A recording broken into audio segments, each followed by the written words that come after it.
અને બધાની એ વાતની માફી માગું છું. બધાને હું ફોન ઉપર વાત કરી જ નથી શકતો, કેમ કે એટલા ફોન આવે છે.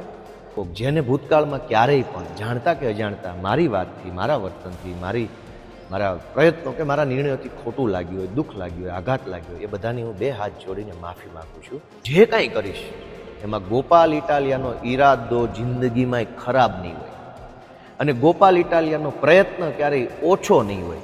નમસ્કાર મિત્રો, હું છું ગોપાલ ઇટાલિયા. આજે 26મી જૂન 2025નો દિવસ. ચૂંટણીનો પરિણામ આવ્યાને આજે 3 દિવસ થઈ ચૂક્યા છે. આજે હું તમને 2 અતિ મહત્વની વાત કહેવા માટે આવ્યો છું. જોકે મને માંડ એટલો સમય મળ્યો છે કે હું આ વિડીયો બનાવીને તમને મારી વાત કહી શકું, કેમ કે હજારો લોકોની લાગણી છે, પ્રેમ છે, એટલો બધો અંદરથી માણસને ઉમળકો છે કે દરેક વ્યક્તિ મને મળવા ઈચ્છે છે, મને રામ કરવા ઈચ્છે છે, મારી યારે ફોન ઉપર વાત કરવા ઈચ્છે છે, ફોટો પડાવવા ઈચ્છે છે, હજારો લોકો. અને એક બાજુ હું સતત લોકોથી ઘેરાયેલો છું. તો આજે 2 મહત્વની વાતમાંથી પહેલી વાત કે દોસ્તો, આ છેલ્લા 3 દિવસમાં મારો ફોન હેંગ થઈ ગયો, સતત હેંગ. રાત્રે 12 વાગ્યા સુધી 1 વાગ્યા સુધી ફોન આવે, પછી સવારમાં વહેલા ફોન ચાલુ થાય. આખા ગુજરાતમાં આમ આદમી પાર્ટીના કાર્યકર્તા તો હોય જ, વ્યક્તિગત રીતે ગોપાલને પસંદ કરતા સમર્થકો તો હોય જ, આમ જનતા કે જેને ખરેખર આ ચૂંટણીના પરિણામથી જેની અંદર એક આત્મવિશ્વાસ વધ્યો છે, જેની અંદર હિંમત આવી છે, જેની એક આશા વધી છે, કરોડો લોકોને એવું લાગે છે કે ગોપાલ ઇટાલિયાને હું રૂબરૂમાં કે ફોનમાં કે મેસેજમાં શુભેચ્છા પાઠવું. પણ મિત્રો, મારી હાલત એવી થઈ છે કે આટલા બધા ફોન હું ઉઠાવી જ શકતો નથી, કેમ કે હું જ્યાં ઊભો હોઉં ત્યાં પણ માણસો મારી સામે બેઠા હોય, ઊભા હોય. હું એની હારે વાત કરતો હોઉં તો એ 10 મિનિટ હું કોઈ લોકોના ટોળા વચ્ચે ઊભો હોઉં તો એ 10 મિનિટમાં મારા મોબાઈલમાં પાછા 5-7 બીજા ફોન આવી ગયા હોય. તો મારી પહેલી વાત દોસ્તો એવી છે કે આ છેલ્લા 3 દિવસમાં હું તમને આંકડો કહીશ તો વિશ્વાસ નહીં આવે, પણ તો પણ હું કહું છું કે 10થી 12 હજાર કરતાં પણ વધુ સાદા ફોન, વોટ્સએપ કોલ, ઇન્સ્ટાગ્રામની અંદર ફોન, ફેસબુકની અંદર ફોન, ઇન્સ્ટાગ્રામ, ફેસબુક, ટ્વિટર અને વોટ્સએપના મેસેજ અને SMS. દોસ્તો, કોઈ હાલત જ નથી કે હું બધાને ફોન ઉપાડીને કે મેસેજનો રિપ્લાય કરી શકું. એટલી હદે લોકો મને લાગણી અને પ્રેમ વ્યક્ત કરી રહ્યા છે. એ બદલ ગુજરાતભરના લોકોનો હું ખૂબ ખૂબ આભારી છું. બધાનો હું આભાર વ્યક્ત કરું છું અને બધાની એ વાતની માફી માગું છું. બધાને હું ફોન ઉપર વાત કરી જ નથી શકતો, કેમ કે એટલા ફોન આવે છે, કે હું શું કહું. મારી હારે જે 2-5 મિત્રો રહે છે અત્યારે, એ જોઈ રહ્યા છે સતત કે કેટલી લાગણી અને કેટલો પ્રેમ લોકો આપી રહ્યા છે. તો પહેલાં તો મારી બધાને એક વિનંતી છે કે જેણે મને ફોન કર્યો હોય, જેણે મને SMS કર્યો, વોટ્સએપ કર્યું, ફેસબુક કર્યું અને જેને હું રિપ્લાય નથી આપી શક્યો, જેની હારે હું વાત નથી કરી શક્યો, એ બધાનો હું આભારી માનું છું અને ક્ષમા યાચના કે હું તમારી હારે અત્યારે વાત નથી કરી શક્યો. પણ તમે બધાએ જેણે લાગણી વ્યક્ત કરી, એ બધાની લાગણીને, બધાના પ્રેમને, બધાના આત્મામાંથી નીકળેલા સ્નેહને હું મારા માથે ચડાવું છું. હું તમારા બધાનો આભાર વ્યક્ત કરું છું.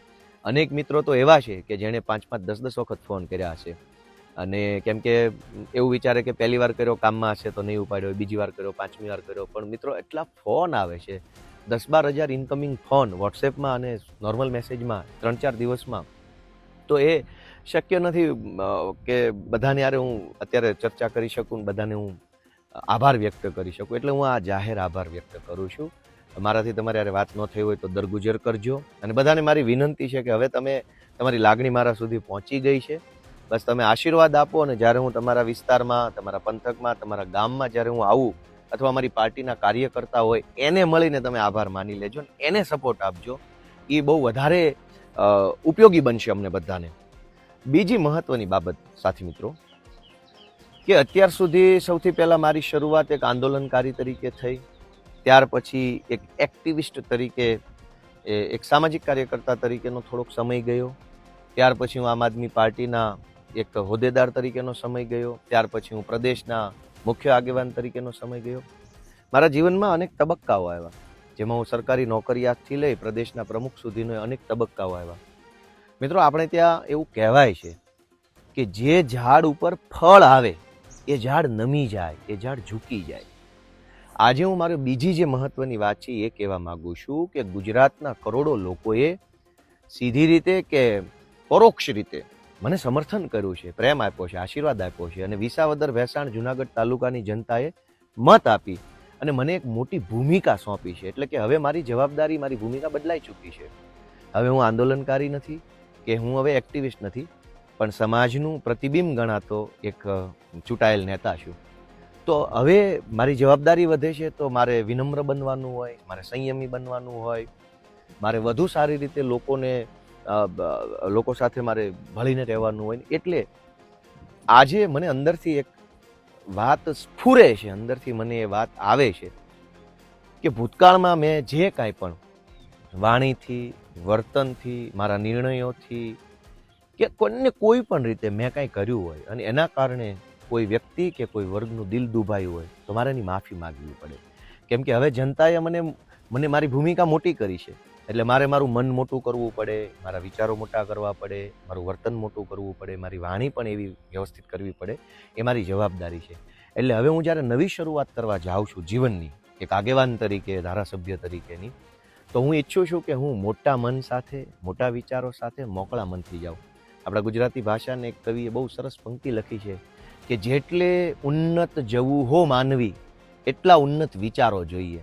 જેટલી ઊંચાઈ ઉપર આપણે પહોંચવું હોય દોસ્તો, એટલા ઊંચા વિચારોની જરૂર પડે છે. કેમ કે જીવનની ઊંચાઈ છે એ સીડી ચડી નથી ચડી શકાતું. સીડી છે એ જીવનની ઊંચાઈ પર ન લઈ જાય. જીવનની ઊંચાઈએ જવું હોય તો વિચારોની ઊંચાઈ જોઈશે. અને એટલે હું મારી નવી શરૂઆત કરતા પહેલાં આખાય ગુજરાતમાં હજારો કરોડો લોકો જેને ભૂતકાળમાં ક્યારેય પણ જાણતા કે અજાણતા મારી વાતથી, મારા વર્તનથી, મારા પ્રયત્નો કે મારા નિર્ણયોથી ખોટું લાગ્યું હોય, દુઃખ લાગ્યું હોય, આઘાત લાગ્યો હોય, એ બધાની હું 2 હાથ જોડીને માફી માગું છું. મારું મન મોટું કરું છું, મારા વિચારો મોટા કરું છું, મારી ભૂલોની હું માફી માગું છું અને નવી એક શરૂઆત કરવા જઈ રહ્યો છું. કેમ કે વિશાળતા સંકુચિતતાથી કંઈ કામ થવાનું નથી.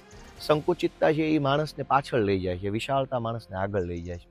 જનતાએ જ્યારે મને મોટી ભૂમિકા સોંપી હોય તો મારી એ જવાબદારી છે કે હવે હું વિશાળતા તરફ આગળ વધું. હું આશા રાખું છું ભૂતકાળમાં રાજકીય રીતે, ધાર્મિક રીતે, સામાજિક રીતે, વ્યક્તિગત રીતે, બીજી કોઈ પણ રીતે સોશિયલ મીડિયામાં કે ભાષણમાં મારી કોઈ બાબત અયોગ્ય હોય, ખોટી હોય તો એ બાબતનો હું ક્ષમા પ્રાર્થી છું. હું બધાનો દિલગીરી વ્યક્ત કરું છું અને બધા પાસેથી હું માગું છું કે હું તમારો છોકરો છું, તમારો દીકરો છું, યુવાન છું. તમે મારું ઘડતર કરજો, તમે મને શીખવાડજો. તમે મારું બાવડું તો ઝાલ્યું છે, હવે તમને જરૂર જણાય તો મારો કાન ઝાલજો. હું ઈરાદાપૂર્વક મેં જીવનમાં ક્યાંય ભૂલ કરી નથી, ભવિષ્યમાં કરવા માંગતો નથી. હું 2 વસ્તુની પરફેક્ટ ખાતરી આપી શકું છું કે કોઈ પણ કામ હશે ગુજરાતના કોઈ પણ છેડે, એમાં મારો ઈરાદો ખરાબ નહીં હોય. હું જે કાંઈ કરીશ એમાં ગોપાલ ઇટાલિયાનો ઈરાદો જિંદગીમાં ખરાબ નહીં હોય અને ગોપાલ ઇટાલિયાનો પ્રયત્ન ક્યારેય ઓછો નહીં હોય. આ 2 વસ્તુની હું બાંહેધરી આપી શકું. પરિણામ તો અજારાથવાળાના હાથમાં છે, ઈશ્વરના હાથમાં પરિણામ છે. મારા હાથમાં મારી નિયત અને મારો પ્રયત્ન છે. તો આ નવી શરૂઆતની ક્ષણે હું વિશાળતા તરફ આગળ વધવા માગું છું. તમે પણ સમર્થકો, શુભચિંતકો, જેને મારાથી દુઃખ લાગ્યું હોય, આઘાત લાગ્યો હોય, એ બધાએ વિશાળ મન રાખી અને ગોપાલ ઇટાલિયાને માફ કરી અને એક દીકરા તરીકે તમે મારું ઘડતર કરો. કેમ કે મારે રાજનીતિમાં ઘણું સારું કામ લોકો માટે કરવું છે અને એમાં મારે તમારા આશીર્વાદની જરૂર છે. માત્ર ધારાસભ્ય બની જવું એ પૂરતું નથી. એ જીવનની એક બહુ નાની ઘટના છે. મોટી ઘટના એ હોય કે કરોડો લોકોનો આવો ને આવો પ્રેમ સતત મળતો રહે, એ મોટી ઘટના છે. અને એટલે હું ગુજરાતભરના લોકો પાસેથી, વિસાવદર, ભેંસાણ, જુનાગઢ તાલુકાના લોકો પાસેથી, આમ જનતા પાસેથી, સોશિયલ મીડિયામાં રહેલા સાથીઓ પાસેથી આશા રાખું છું કે મને તમે આશીર્વાદ આપો, મારું ઘડતર કરો, મને તમે શીખવાડો, મને તમે માર્ગદર્શન આપો, મને તમે સલાહ સૂચન આપો અને તમારે જેવો નેતા જોઈએ છે, તમારે જેવો આગેવાન જોઈએ એવો બનાવવાની કોશિશ કરો. મને એવો બનવામાં રસ છે. તમે મને જેવો બનાવશો એવો હું બનીશ અને એવી રીતે હું કામ કરી શકીશ. તો આ મારી લાગણી છે.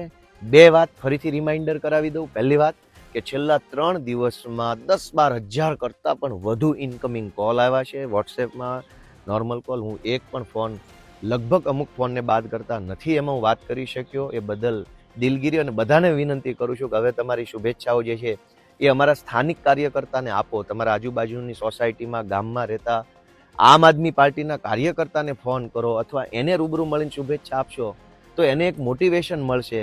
અત્યાર સુધી એ માણસ અમારી પાર્ટીમાં કામ કરતો હતો મેણાટોણા સહન કરીને.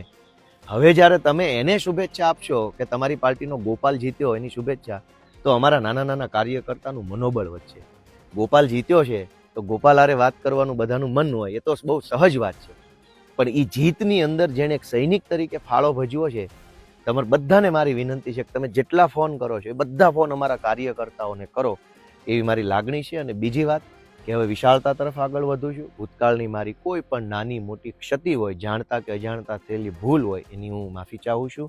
તમે બધા વિશાળ હૃદયથી માફ કરી અને ગુજરાતના આગેવાન તરીકે તમે મારું ઘડતર કરો એવી હું આશા વ્યક્ત કરું છું. ઈશ્વર આપણને બધાને ખૂબ બળ આપે, શક્તિ આપે અને મતિ આપે એવી હું બે હાથ જોડીને પ્રાર્થના કરું છું. જય કિસાન, જય જય ગરવી ગુજરાત.